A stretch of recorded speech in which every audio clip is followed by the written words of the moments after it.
పిల్లలు కోరిందల్లా కొనిపెట్టడం, కష్టం తెలియనీయకుండా చూడటం, వాళ్ళని సినిమాలను ఎంకరేజ్ చేయటం, వాళ్ళని ఆడుకోనివ్వకుండా ఆడుకోమని చెప్పి సెల్ ఫోన్లు చేతిలో పెట్టడం, ఆ సెల్ ఫోన్లో ఉన్నటువంటి దిక్కుమాలినవన్నీ చూస్తూ ఉంటుంటే వీడియోలు అవి చూస్తూ ఉంటుంటే వాళ్ళు ఏం చూస్తున్నారో కూడా పట్టించుకోకుండా ఒకవేళ చూస్తుంటే అబ్బా మా పిల్లడు రేప్ సీన్లు కూడా భలే చూస్తాడరా, ఫైటింగ్ సీన్లు భలే చూస్తాడరా, మర్డర్ సీన్ల విషయంలో కూడా ఆసక్తిగా చూస్తాడరా అని 10 మందితో చెప్పుకు బ్రతుకుతున్నటువంటి పరిస్థితి. దాని పర్యవసానం మచ్చుమరి ఘటన. చిన్న పిల్లని చంపేసి అత్యాచారం చేసి చంపేంతటి రాక్షసత్వం అదే చిన్న పిల్లలకి రావడం అంటే పెంపకంలో ఉన్నటువంటి లోపం, సమాజంలో ఉన్నటువంటి లోపం.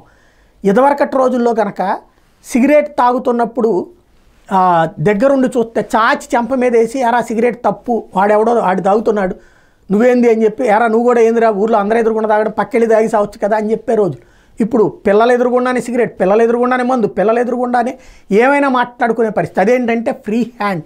ఆ ఫ్రీ హ్యాండ్తో రిస్ట్రిక్షన్ తెలియలేదు, తప్పు తెలియలే, ఆడపిల్లని ఎలా చూడాలో తెలియలే. ఇదివరకు ఆడపిల్లని పక్కింటి ఆడపిల్లని పలకరించాలని చెప్పాలంటే చెల్లితో మాట్లాడరా, అక్కతో వెళ్ళిరారా, పెద్దమ్మతో వెళ్ళరా, ఇట్లా ఉండేది. అట్లా కాకుండా ఆడదే అన్నటువంటి కోణంలో మాట్లాడుతున్నటువంటి రోజులు అయ్యేటప్పటికి ఇప్పుడు ఈ తరహా సంఘటనలు చోటు చేసుకుంటున్నాయి. ఈ ప్రమాదానికి ముగింపు ఉందో లేదో అర్థం కావట్లేదు.